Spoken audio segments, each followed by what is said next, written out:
اگر کل تک ان تمام طلباء کو رہا نہیں کیا گیا تو یہ تحریک کہ ہمارے پاس تمام لسٹیں موجود ہے کہ کتنے لوگ آپ نے جو ہے نا گرفتار کیے ہیں،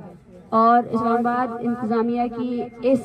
غیر قانونی اور غیر آئینی عمل کے خلاف انسانی حقوق کے اداروں سے یہ اپیل کرتے ہیں۔ بلوچ یکجہتی کمیٹی کی جانب سے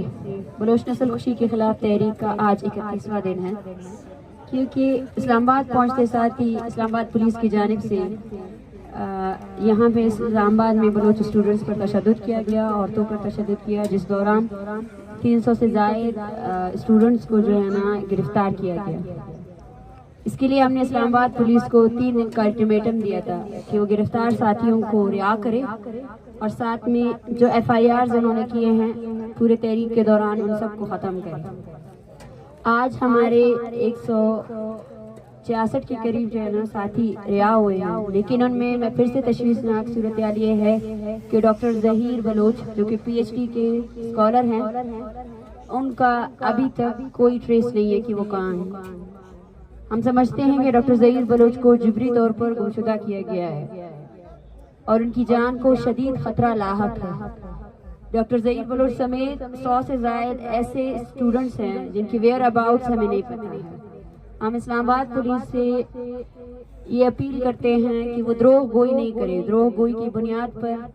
وہ جو طلباء انہوں نے گرفتار کیے ہیں، جن کو جبری طور پر گمشدہ کیا ہے اور خدشہ یہ لائق ہے کہ انہیں غیر قانونی طور پر فزیکل ریمانڈ میں بھی رکھا گیا ہے، ان کو رہا کریں۔ اگر کل تک ان تمام طلباء کو رہا نہیں کیا گیا تو یہ تحریک اپنے پریس کانفرنس کے تھرو آگے کی طرف موو کرنے کا اعلان کرے گی، جس کی ذمہ داری اسلام آباد کی انتظامیہ میں کی ہوگی، اور اس کے ساتھ ساتھ جو FIRs آپ نے کیے ہیں اس کے خلاف اس کو قواش کرنے کے لیے کوئی بھی ترتیب آپ لوگوں نے نہیں بنائی ہے۔ ہم پھر سے اسلام آباد انتظامیہ کو یہ پیغام دینا چاہتے ہیں کہ ہمارے پاس تمام لسٹیں موجود ہے کہ کتنے لوگ آپ نے جو ہے نا گرفتار کیے ہیں، اور اسلام آباد انتظامیہ کی اس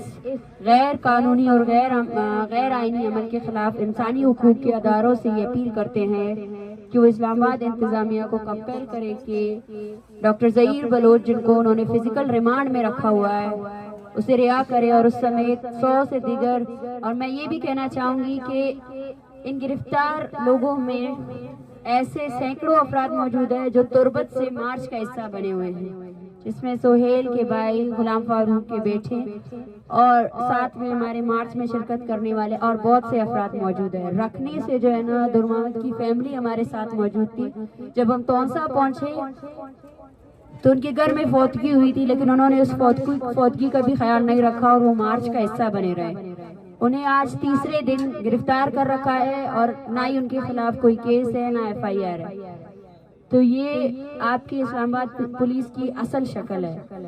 اور ہم انسانی حقوق کے اداروں اور تمام